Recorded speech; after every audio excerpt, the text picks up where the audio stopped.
नमस्कार दोस्तों। हम लोग WCL माइनिंग सरदार एग्ज़ाम का टोटल क्वेश्चन को हम लोग डिस्कस कर रहे हैं, जिसमें से टोटल 100 क्वेश्चन थे। हम लोगों ने टोटल 3 पार्ट में 75 क्वेश्चंस को ऑलरेडी डिस्कस कर चुका है, जो कि आप चाहे तो प्लेलिस्ट में जाकर के वीडियो को देख सकते हैं। और ये हमारा पार्ट 4 है, जिसमें टोटल 25 क्वेश्चन रहेगा 76 से लेकर के 100 तक, और ये हमारा लास्ट पार्ट होगा। चलिए वीडियो को स्टार्ट हम लोग करते हैं, क्वेश्चन को शुरू करते हैं। उससे पहले मैं आप सबको बताना चाहता हूँ कि NCL का माइनिंग सरदार का वैकेंसी आ चुका है, कल ही आया है, तो उसका वीडियो भी मैं अपलोड कर दिया हूँ, तो वहाँ से भी आप चेकआउट कर सकते हैं। मैं तो पूरी तरह से आप लोग की तैयारी नहीं करवा सकता, पर कुछ मैं आप लोग के लिए क्वेश्चंस या टॉपिक ला करके मैं वीडियो बना करके मैं दे सकता हूँ। चलिए क्वेश्चन की ओर हम लोग बढ़ते हैं। तो आज का हमारा पहला क्वेश्चन है, जो क्वेश्चन नंबर 26 से स्टार्ट होगा। Coursing of ventilation in underground is done by. जो अंडरग्राउंड में वेंटिलेशन किया जाता है, रोका जाता है वेंटिलेशन, या उसके जो रास्ते हैं उसको अलग किया जाता है, या दूसरी तरफ हवा को भेजा जाता है, वो किस किस तरीके से वेंटिलेशन अंडरग्राउंड माइन में किया जाता है। तो इसके ऑप्शन है, ऑप्शन नंबर ए है construction of ventilation stopping, option number B है brattice cloth coursing, option number C है डक्टिंग, और ऑप्शन नंबर डी है ऑल ऑफ दिस। तो इस क्वेश्चन का राइट आंसर हो जाएगा option number D, all of this. जो माइंस में हवा को डाइवर्ट किया जाता है, तो वहाँ पे यदि वेंटिलेशन स्टॉपिंग भी लगा देंगे, तो वेंटिलेशन स्टॉपिंग लगा करके भी हवा को एक तरफ से दूसरे तरफ ले जाया जा सकता है, यदि वहाँ पे जंक्शन है तो। और ब्रेटिश क्लोथ भी गिरा करके, या कपड़े का जो ब्रेटिश क्लोथ होता है उसको भी कोर्स करके हम हवा को वेंटिलेशन को डाइवर्ट कर सकते हैं। और डक्टिंग पाइप के द्वारा भी फेस तक या दूसरे जहाँ भी ज़रूरत हो वहाँ ले जाया जा सकता है। तो इस क्वेश्चन का राइट आंसर जो हो जाएगा हमारा ऑप्शन डी हो जाएगा, ऑल ऑफ दी। चलिए अगले क्वेश्चन की ओर हम लोग बढ़ते हैं।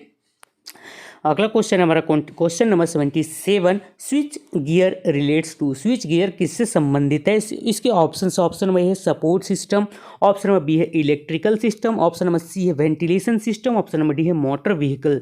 तो इस क्वेश्चन का right answer option number B हो जाएगा, electrical system.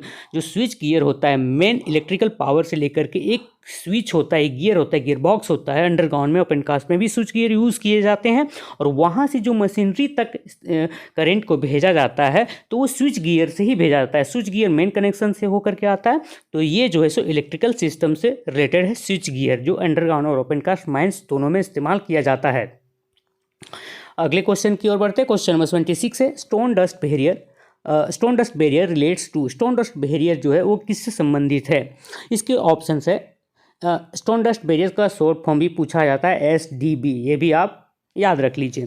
Option number A है roof support, option number B mine dust prevention, option number C fire and explosion safety, option number D none of these. तो इस question का right answer option number C हो जाएगा, fire and explosion safety. Stone dust barrier बनाया जाता है यदि underground mines में आग लग जाती है, एक्सप्लोजन हो जाता है, तो बीच में जो रोडवेज होता है वहाँ पे डस्ट का एक बैरियर लगा दिया जाता है रूफ की जगह पे। रूफ से कुछ नीचे में डस्ट का बैरियर होता है, स्टोन डस्ट का बैरियर होता है, ताकि यदि आग लगे तो ऑटोमेटिकली वो नीचे गिर जाए और आग को आगे ना बढ़ने दे। तो स्टोन डस्ट बैरियर किससे संबंधित है? आग और एक्सप्लोजन से संबंधित है। अगले क्वेश्चन की ओर बढ़ते हैं। अगला क्वेश्चन हमारा यहाँ पे क्वेश्चन नंबर 79 है, RMR स्टैंड्स फॉर। RMR का क्या मतलब होता है? इसके ऑप्शन है, ऑप्शन नंबर ए है risk measuring ratio, option number B rock measuring ratio, option number C rock mass rating, option number D none of this. तो इस क्वेश्चन का राइट आंसर हो जाएगा option number C rock mass rating. RMR means rock mass rating. यदि आपको full form का video, तो हमारे चैनल पर एक फुल फॉर्म का वीडियो ऑलरेडी अपलोडेड है, तो वहाँ से आप चेकआउट कर सकते हैं। मैक्सिमम फुल फॉर्म आपको वहाँ पे मिल जाएंगे। और RMR जो होता है ये रूफ़ के कैटेगरी के हिसाब से बताया जाता है, कैसा वहाँ रूफ़ का जो रूफ़ कैसा है, पुअर है, हार्ड है, और पे लूज़ है, वाटरी है, तो उसके हिसाब से उसको रेटिंग दिया जाता है 0 से 20, 20 से 40, 40 से 60। तो रेटिंग के हिसाब से रूफ़ को हम लोग डिसाइड करते हैं कि वो पुअर क्वालिटी है, किस प्रकार का क्वालिटी है, और उसी के हिसाब से रूफ़ को सपोर्ट किया जाता है। चलिए आगे हम लोग बढ़ते हैं। अगला question number 80, mines act 1952 is applicable on. Mines act 1952 जो है एप्लीकेबल किस किस प्रकार के माइंस में एप्लीकेबल है, और किस किस प्रकार के माइंस में ये लागू होता है? तो इसके option number A oil mines, option number B metal mines, option number C coal mines, option number D all of this. तो इस क्वेश्चन का राइट आंसर हो जाएगा option number D all of this. यानी कि माइंस एक्ट 1952 जो होता है ये ऑयल माइंस, पेट्रोलियम, जितने भी प्रकार के पेट्रोलियम है उस सभी माइंस में लागू होता है। और जितने भी प्रकार के मेटल्स हैं, चाहे लोहा हो, यूरेनियम हो, एल्यूमिनियम या कोई भी प्रकार का मेटल हो, सभी मेटल माइंस में ये माइंडसेट लागू होता है। इसके अलावा कोल माइंस, सभी प्रकार के लिग्नाइट, पीट या फिर जो भी बिटुमेन है, सभी प्रकार के कोल माइंस में ये लागू होता है। तो ये सभी तीनों में माइंडसेट 52 लागू होता है। बल्कि जो रेगुलेशंस होते हैं, जो रूल्स होते हैं, ये सभी अलग अलग माइंस के लिए अलग अलग लागू होते हैं, बट माइंस एक्ट 1952 के अंदर ही रेगुलेशन और रूल्स ये सभी बनाए जाते हैं। तो माइंस एक्ट हो गया सभी के लिए, सभी माइंस में लागू होता है। चलिए अगला क्वेश्चन है हमारा question number 81, duties and responsibilities of agent. ये जो एजेंट होता है उसका एजेंट जो होते हैं उसकी ड्यूटी क्या है, रिस्पॉन्सिबिलिटी क्या है। इसके ऑप्शन नंबर ये है management, option number B control, option number C supervision and direction, option number D all of these. तो इस क्वेश्चन का राइट आंसर हो जाएगा option number D all of these. यानी कि जो एजेंट होता है उसका ड्यूटी होता है, रिस्पॉन्सिबिलिटी होता है मैनेज करना, मैनेजमेंट देखना और उसको कंट्रोल भी करना, सुपरविजन भी, डायरेक्शन भी। ये सभी जो ड्यूटीज़ हैं एक मैनेजर का भी होता है और एक एजेंट का भी ये सभी ड्यूटी होता है। ये आप माइंस एक्ट में चेकआउट कर सकते हो। सारे जितने भी क्वेश्चन है मैक्सिमम क्वेश्चन का रेफरेंस दे दिया हूँ। जो कॉमन क्वेश्चन है उसको मैं आपको डिटेल में बता दे रहा हूँ। यदि मैं माइंस एक्ट लिखता हूँ तो उसको सिर्फ M A means mines act 1952 आपको समझना है। यदि मैं CMR मेंशन करूँ तो वहाँ पे आपको CMR कोल माइंस रेगुलेशन 2071 समझना है, 2017 आपको समझना है। यदि मैं MR लिखूँ तो माइंस रूल 1955 आपको समझना है। चलिए आगे हम लोग बढ़ते हैं। अगला क्वेश्चन हमारा क्वेश्चन नंबर 82 है, minimum age of a person to work in underground mine as per mines act 1952 other than trainee apprentice. जो मिनिमम कोई भी व्यक्ति का मिनिमम एज होता है, यहाँ पे ट्रेनी और अप्रेंटिस की बात यहाँ पे नहीं किया जा रहा, उसको छोड़ करके वो कितना साल होता है अंडरग्राउंड माइंस में काम करने के लिए। तो इसके ऑप्शन नंबर ये है 16 ईयर, ऑप्शन नंबर बी है 18 ईयर्स, ऑप्शन नंबर सी है 21 ईयर्स, ऑप्शन नंबर डी है नन ऑफ दीज। तो इस क्वेश्चन का राइट आंसर हो जाएगा ऑप्शन नंबर बी 18 ईयर्स। कोई भी व्यक्ति 18 साल से ऊपर का, 18 साल का हो गया है, उससे ऊपर का हो गया तो अंडरग्राउंड माइंस में वो काम कर सकता है। लेकिन ट्रेनी की बात करें तो वो ट्रेनी और अप्रेंटिस जो है वो 16 साल में भी ट्रेनिंग और अप्रेंटिस वो कर सकता है। और अभी जो वैकेंसी आई उसमें भी आप देख सकते हो कि 18 साल जो है वहाँ पे वो एलिजिबल है उस फॉर्म को भरने के लिए। तो ये भी आप माइंस एक्ट में इसको चेकआउट कर सकते हो। चलिए आगे हम लोग बढ़ते हैं। अगला क्वेश्चन है हमारा question 83, minimum duration of absence of a person from his duties as per definition of reportable accident. जो रिपोर्टेबल एक्सीडेंट के डेफिनेशन पर जो मिनिमम ड्यूरेशन होगा एब्सेंट करने का, कितना दिन वो एब्सेंट रहेगा, तो उसको हम लोग रिपोर्टेबल एक्सीडेंट कहेंगे। ये भी माइंस एक्ट में डिफाइन किया गया है। तो इसके ऑप्शन नंबर ए है more than 24 hours, option number B है more than 36 hours, option C है मोर देन 48 आवर्स और ऑप्शन डी है मोर देन 72 आवर्स। तो इस क्वेश्चन का राइट आंसर हो जाएगा option number D more than 72 hours. इस क्वेश्चन को ऐसे होना चाहिए, यदि 72 घंटा तक वो यदि एब्सेंट रहता है या फिर 72 घंटा से अधिक, तो उसको रिपोर्टेबल एक्सीडेंट कहा जाता है। सिर्फ मोर देन ही नहीं, यदि 72 आवर्स में तो भी ये रिपोर्टेबल एक्सीडेंट कहा जाएगा। चलिए आगे हम लोग बढ़ते हैं। अगला question number 84, week as per mines act 1952। Mines act 1952 के अनुसार वीक मीन सप्ताह का क्या मतलब होता है। तो इसके option number A 5 days, option number B 6 days, option number C 7 days, option number D none of this. तो इस क्वेश्चन का right answer option number C हो जाएगा 7 डेज। सप्ताह का मतलब 7 दिन होता है। ये आपको नहीं समझना है कि यदि रेस्ट रहता है या सप्ताह में एक दिन की छुट्टी जो रहती तो उसका मतलब 6 दिन का हो जाएगा। टोटल सप्ताह का 7 दिन का होता है। माइंस एक्ट में ये डिफाइन भी किया गया है। मैक्सिमम क्वेश्चन जो है सो माइंस एक्ट से ही पूछे जा रहे हैं। अभी तक जितने भी क्वेश्चन देखे सब इस पार्ट का माइंस एक्ट से ही पूछे गए हैं। अगले क्वेश्चन की ओर हम लोग बढ़ते हैं।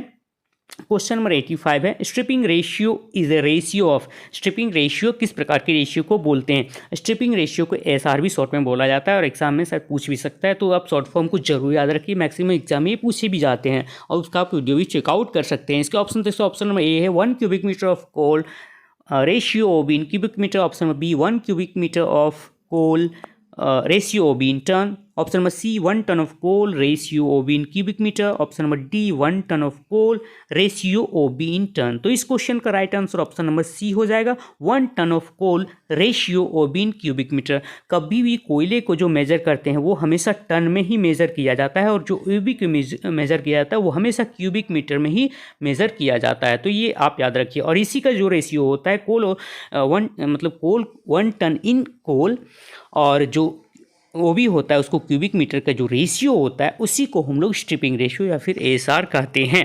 चलिए आगे हम लोग बढ़ते हैं। अगला क्वेश्चन है हमारा question number 86। IME stand for.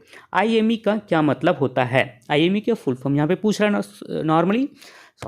इसका ऑप्शन है option number A international medical emporium, option number B international mining emporium, option number C initial medical examination और ऑप्शन नंबर डी है नन ऑफ दिस। तो इस question का right answer बहुत easy है, option number C हो जाएगा initial medical examination. किसी भी व्यक्ति के ज्वाइनिंग से पहले IME किया जाता है, उसका मेडिकल टेस्ट किया जाता है जिसको IME बोला जाता है। और हर साल और हर प्रत्येक 3 साल में 5 साल में जो चेक किया जाता है उसको PME बोलते हैं, पीरियोडिक मेडिकल एग्जामिनेशन। तो इसको भी आप याद रखिए, दोनों को एग्जाम में बहुत बार इसको पूछता भी है। चलिए अगले क्वेश्चन की ओर बढ़ते हैं। क्वेश्चन नंबर 87 है to whom the owner manager shall give notice for opening a mine. Owner और मैनेजर जो है कोई भी माइंस को यदि ओपन करता है तो किस किस को वो नोटिस भेजेगा? तो इसका ऑप्शन नंबर ए है district magistrate, option number B है इंडियन ब्यूरो ऑफ माइंस जिसको शॉर्ट में IBM भी बोला जाता है, और ऑप्शन नंबर सी है चीफ इंस्पेक्टर ऑफ माइंस, और ऑप्शन नंबर डी है ऑल ऑफ दीज। तो इस क्वेश्चन का राइट आंसर हो जाएगा option number D all of these. यानी कि जो माइंस खोलने से पहले जो नोटिस दिया जाएगा, माइंस खोलने का नोटिस दिया जाएगा, डिस्ट्रिक्ट उस जहाँ पे माइंस है उसके डिस्ट्रिक्ट का जो मजिस्ट्रेट होगा उसको इसका नोटिस दिया जाएगा, इंडियन ब्यूरो ऑफ माइंस को भी नोटिस भेजी जाएगी, और चीफ इंस्पेक्टर ऑफ माइंस जो है DGMS का होता है तो उसको भी भेजी जाएगी, तीनों को भेजी जाएगी। तो इस क्वेश्चन का right answer option number D हो जाएगा। ये भी क्वेश्चन जो है सो माइंस एक्ट से पूछा गया है। चलिए आगे हम लोग बढ़ते हैं अगले की क्वेश्चन की ओर। हमारा अगला क्वेश्चन है question number 88। How many days before starting the operation of a mine the owner agent manager shall give notice to the competent authority? Question वही है, थोड़ा सा घुमा हुआ है। इस ऑनर एजेंट मैनेजर जो है कोई भी माइंस खोलने से कितने दिन पहले कॉम्पिटेंट अथॉरिटी को नोटिस भेजेगा, कितने दिन पहले भेजेगा, और कौन कौन भेजता है? ऑनर एजेंट या मैनेजर, इनमें से कोई भी इस नोटिस को भेज सकता है माइनिंग ऑपरेशन शुरू करने से पहले। इसके ऑप्शन में ए है 30 डेज, ऑप्शन नंबर बी है 15 days, option number C 7 days, option number D है नन ऑफ दिस। तो इस क्वेश्चन का राइट आंसर हो जाएगा ऑप्शन नंबर ए 30 डेज। यानी कि कोई भी माइंस खोलने से 30 दिन पहले कॉम्पिटेंट अथॉरिटी को नोटिस भेजना पड़ेगा। ये भी क्वेश्चन जो है सो माइंस एक्ट से ही पूछा गया है, आप चेकआउट कर सकते हो, रेफरेंस यहाँ पे दे दिया हूँ मैं। और यदि आपको इसका PDF चाहिए कमेंट बॉक्स में कमेंट कर दीजिए, मैं प्रोवाइड कर दूंगा। अगला question number 89। What should be the minimum distance between a place for drinking water and urinal in A mine. Mine में जो ड्रिंकिंग वाटर के लिए व्यवस्था की जाती है और यूरिनल की व्यवस्था की जाती है तो उसके बीच का मिनिमम डिस्टेंस कितना होना चाहिए, वो कितने मिनिमम डिस्टेंस के अंदर में वो नहीं होना चाहिए। तो इसके ऑप्शन में ये है 15 मीटर, ऑप्शन नंबर बी है 10 मीटर, ऑप्शन नंबर सी है 6 मीटर, ऑप्शन नंबर डी है नन ऑफ दिस। तो इस क्वेश्चन का राइट आंसर हो जाएगा ऑप्शन नंबर सी 6 मीटर। वो 6 मीटर से कम नहीं होना चाहिए, चाहे आप 7, 8, 10, 15, 20 मीटर कितने भी दूरी चाहे उसको रख सकते हैं यूरिनल का जो व्यवस्था किया गया और ड्रिंकिंग वाटर का, बट 6 मीटर से कम नहीं रख सकते, उससे ज़्यादा रखना होगा। तो इस क्वेश्चन का राइट आंसर हो जाएगा ऑप्शन नंबर सी। ये भी माइंस एक्ट से ही क्वेश्चन पूछा गया है। चलिए आगे हम लोग बढ़ते हैं अगले क्वेश्चन की ओर। क्वेश्चन नंबर 90 है हमारा। Dump slopes in open cast mining shall not exceed dash degree from the horizontal. जो डंपिंग किया था ओपन कास्ट माइंस में, तो उसका डंप स्लोप है वो कितना डिग्री से हॉरिजेंटली कितना डिग्री से ज़्यादा नहीं होना चाहिए। तो इसके ऑप्शन में ए है 15 डिग्री, ऑप्शन नंबर बी है 17.5 डिग्री, ऑप्शन नंबर सी है 21.5 डिग्री और ऑप्शन नंबर डी है 37.5 डिग्री। तो इस क्वेश्चन का राइट आंसर हो जाएगा ऑप्शन नंबर डी 37.5 डिग्री। जो डंप स्लोप है वो हॉरिजेंटल से 37.5 डिग्री से ज़्यादा नहीं होना चाहिए। ये CMR से क्वेश्चन पूछा गया है।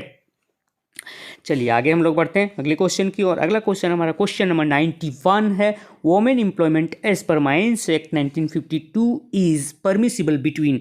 जो वोमेन का एम्प्लॉयमेंट, औरतों का जो एम्प्लॉयमेंट किया जाता है माइंस में, उसको काम करने का टाइम क्या है, जो परमिसिबल किस टाइम के बीच में वो परमिट है काम करने के लिए। इसके ऑप्शन है, ऑप्शन नंबर ए है 8 AM टू 9 PM, यहाँ पे ऑप्शन दिया गया था 8 AM to 9 PM। Option number B है 8 AM to 8 PM। Option number C है 5 AM टू 9 PM और ऑप्शन नंबर डी है 6 AM टू 7 PM। इस क्वेश्चन का राइट आंसर हो जाएगा option number D 6 AM to 7 PM। But नया gazette, कुछ ही दिन पहले एक नया गैजेट आ गया है जिसमें औरतें रात को भी अंडरग्राउंड माइंस में काम कर सकती है, ओपन कास्ट में भी रात में भी काम कर सकती, मतलब किसी भी समय में औरतें माइंस में, कोई भी माइंस हो उसमें काम कर सकती है, बशर्ते यदि अंडरग्राउंड का माइंस है तो वहाँ पे यदि रात को वो काम करती है तो उसमें कम से कम एक साथ 3 औरतें एक साथ जाना चाहिए। चलिए आगे हम लोग बढ़ते हैं अगले क्वेश्चन की ओर। अगला क्वेश्चन हमारा क्वेश्चन नंबर 92 है। FSL स्टैंड्स फॉर, यानी कि FSL का क्या मतलब होता है। देख लिए कितने यहाँ पे फुल फॉर्म पूछे जा रहे हैं। तो इसके option number A fire safety lamp, option number B full safety lamp, option number C flame safety lamp, option number D none of these. इस क्वेश्चन का राइट आंसर जी है ऑप्शन नंबर सी हो जाएगा। फ्लेम सेफ्टी लैंप को यहाँ पे FSL कहा जाता है। बहुत बार ये एग्जाम में पूछा जा चुका है, CMR में ये दिया हुआ है। अगला क्वेश्चन हमारा question number 93 PME stands for, ये पहले ही मैं बता चुका हूँ कुछ ही देर पहले। ऑप्शन नंबर, इसके ऑप्शन है preliminary main enquiry, option number B preliminary machine examination, option number C primary medical examination, option number D periodical medical examination. तो यहाँ पे थोड़ा सा घुमाया था, प्राइमरी नहीं होता है वो पीरियडिकल मेडिकल एग्जामिनेशन होता है, अभी बता चुका हूँ मैं, माइंस रूल में मिल जाएगा ये। क्वेश्चन नंबर 94 है अगला हमारा जो क्वेश्चन है। Dash is also called as killer gas. किस गैस को जो है सो ऑल्सो वो किलर गैस के नाम से जाना जाता है, यानी कि उसको खूनी गैस के नाम से भी जानते हैं। तो इसका ऑप्शन में ये है carbon monoxide, option number B है ऑक्सीजन, ऑप्शन नंबर सी है नाइट्रोजन और ऑप्शन नंबर डी है नन ऑफ दिस। तो इस क्वेश्चन का right answer option number A हो जाएगा, कार्बन मोनोऑक्साइड। जो CO जो गैस होता है उसी को किलर गैस या फिर खूनी गैस के नाम भी माइनिंग में उसको जाना जाता है, क्योंकि वो अचानक से खून कर देता है। यदि किसी व्यक्ति को लग गया तो ज़्यादा टाइम तक, ज़्यादा समय तक वो जीवित नहीं रह सकता है। अगला question number 95 fire damp relates to. Fire damp किससे संबंधित है। इसके ऑप्शन में ए है CH4, option number B SO2, option number C CO2, option number D NO2। तो इस क्वेश्चन का right answer option number A हो जाएगा। CH4 जो है सो फायर डैम्प से रिलेटेड है। इसको मीथेन गैस भी बोलते हैं और इसको आग का गैस भी बोला जाता है। सब जो भी नाम है गैस के वो सब आपको याद रखने हैं, और गैस से भी मैक्सिमम क्वेश्चन एग्जाम में पूछे जाते ही हैं, तो गैस टॉपिक को अच्छे से भी आप पढ़ लो। अगला क्वेश्चन हमारा क्वेश्चन नंबर 96 है। Duty of mining Sardar, SI होना चाहिए यहाँ पे। इसके ऑप्शन है, यानी कि यहाँ पे पूछ रहा है कि माइनिंग सरदार का क्या क्या ड्यूटी होता है। इसके ऑप्शन में ये है inspection of working faces, option number B है inspection of goaf faces, option number C है इंस्पेक्शन ऑफ रोडवेज और ऑप्शन नंबर डी है ऑल ऑफ दिस। तो इस क्वेश्चन का राइट आंसर हो जाएगा ऑप्शन नंबर डी। एक जो माइनिंग सरदार होता है उसका ड्यूटी होता है कि जहाँ भी काम चल रहा है उसका इंस्पेक्शन करना, उसका देखना, उस फेस को अच्छे से इंस्पेक्ट करना, और गो फेजेस है कहीं पे किनारे में गो फेज जो होता है माइंस में, तो उसको भी देखना, उसका इंस्पेक्शन करना, और जितने भी रोडवेज हैं यदि नहीं जो काम में नहीं चल रहे हैं, यूज़ नहीं हो रहे हैं, तो उसको भी 7 दिनों में या कभी कभी उसका भी इंस्पेक्शन कर लेना। तो इस क्वेश्चन का right answer option number D हो जाएगा। इसको आप CMR में चेकआउट कर सकते हो। अगला क्वेश्चन है क्वेश्चन नंबर 97। गोफ इज ए प्लेस, यानी गोफ किस प्रकार की जगह को बोलते हैं, कैसा प्लेस है गोफ। इसका ऑप्शन में A where coal is to be taken out, option number B from where coal has been taken out, option number C where coal is being taken out, option number D all of this. तो इस question का right answer हो जाएगा option number B from where coal has been taken out, यानी कि एक ऐसा जगह जहाँ से कोयले को निकाला जा चुका है। ये नॉर्मली जो गोफ होता है ये डिपिलरिंग में होता है। जब डिपिलरिंग माइंस जब डेवलपमेंट होने के बाद डिपिलरिंग करते हैं तो पीछे से वहाँ पे डिपिलरिंग किया जाता है, जो खाली जगह हो जाता है, कोयले निकाला जा चुका है होता है, तो उसी जगह को गोफ बोला जाता है। चलिए आगे हम लोग बढ़ते हैं अगले क्वेश्चन की ओर। अगला क्वेश्चन हमारा क्वेश्चन नंबर 98 है। Duty of mining Sardar is defined in regulation number dash of CMR 2017। यहाँ पे पूछ रहा है कि माइनिंग सरदार का ड्यूटी और रेस्पॉन्सिबिलिटी जो है वो CMR 2017 के कौन से रेगुलेशन नंबर में ये दिया गया है। ये बहुत ही इजी क्वेश्चन था और बहुत ही इंपॉर्टेंट भी था रेगुलेशन नंबर याद करना। वैसे आप बहुत से जो इंपॉर्टेंट रेगुलेशन हैं उसको याद कर लीजिए, शॉर्ट फायरर और सरदार ETC NCL के एग्ज़ाम के लिए। इसके option number A 46, option number B 47, option number C 48, option number D 49। तो इस क्वेश्चन का राइट आंसर हो जाएगा ऑप्शन नंबर C रेगुलेशन 48 में ड्यूटी और रेस्पॉन्सिबिलिटी माइनिंग सरदार का दिया गया है। इसको जरूर याद कर लीजिए, मैक्सिमम से मैक्सिमम आप याद कर लीजिए। चलिए अगले क्वेश्चन की ओर हम लोग बढ़ते हैं, जो कि अगला क्वेश्चन है हमारा क्वेश्चन नंबर 99 है। Minimum age of a competent person as per CMR 2017। जो मिनिमम एज होता है किसी भी व्यक्ति का कॉम्पिटेंट पर्सन के लिए वो कितना रखा गया CMR 2017 के अनुसार कितना है। इसका ऑप्शन से ऑप्शन नंबर A है 16 ईयर, ऑप्शन नंबर B है 20 ईयर्स, ऑप्शन नंबर C है 30 ईयर्स और ऑप्शन D है ऑल ऑफ दिस। तो इस क्वेश्चन का राइट आंसर हो जाएगा option number B 20 years. CMR 2017 के अनुसार कोई भी व्यक्ति यदि 20 साल का हो गया और काम कर रहा है तो वो कॉम्पिटेंट पर्सन कहलाएगा, वो सक्षम व्यक्ति कहलाएगा। ये आप रेगुलेशन CMR 2017 का डेफिनेशन में आप चेकआउट कर सकते हो। अगले क्वेश्चन की ओर हम लोग करते हैं और ये क्वेश्चन हमारा आज का लास्ट क्वेश्चन है, question number 100 workman inspector are appointed from dash discipline. जो वर्कमैन इंस्पेक्टर को अपॉइंट किया जाता है माइंस में, वो किस डिसिप्लिन से, किस कैटेगरी से वहाँ पे जो है सो उसको अपॉइंट किया जाता है। वर्कमैन इंस्पेक्टर को किस विभाग से उसको अपॉइंट करते हैं वर्कमैन इंस्पेक्टर को। तो इसके option number A mining, option number B electrical, option number C mechanical और option number D all of this. तो इस क्वेश्चन का राइट आंसर हो जाएगा ऑप्शन नंबर D। आपको सिर्फ माइनिंग ही नहीं याद रखने, क्योंकि माइनिंग, मैकेनिकल, इलेक्ट्रिकल तीनों डिपार्टमेंट या तीनों विभाग से एक एक वर्कमैन इंस्पेक्टर या फिर माइनिंग का जो है सो अलग क्राइटेरिया है वो मैं बाद में बता दूंगा या किसी और वीडियो में, लेकिन तीनों से माइनिंग वर्कमैन इंस्पेक्टर को वहाँ पे चुना जाता है और अपॉइंट किया जाता है। तो इस क्वेश्चन का right answer option number D हो जाएगा। ये WCL माइनिंग सरदार का टोटल क्वेश्चन हम लोगों ने डिस्कस कर लिया है। इसी तरह से आगे और भी दूसरे टॉपिक पर या फिर ऑब्जेक्टिव क्वेश्चन जो है सो मैं लाऊंगा, लेकिन आपके लिए मैं यहाँ पे एक क्वेश्चन मैं दे रहा हूँ जिसका जवाब आपको कमेंट बॉक्स में कमेंट करके देना है। तो यहाँ पे क्वेश्चन है which colour shows the direction of intake airway. Mines में जो अंडरग्राउंड माइंस में इनटेक एयरवे जाता है तो उसका किस कलर से प्लान में दिखाया जाता है।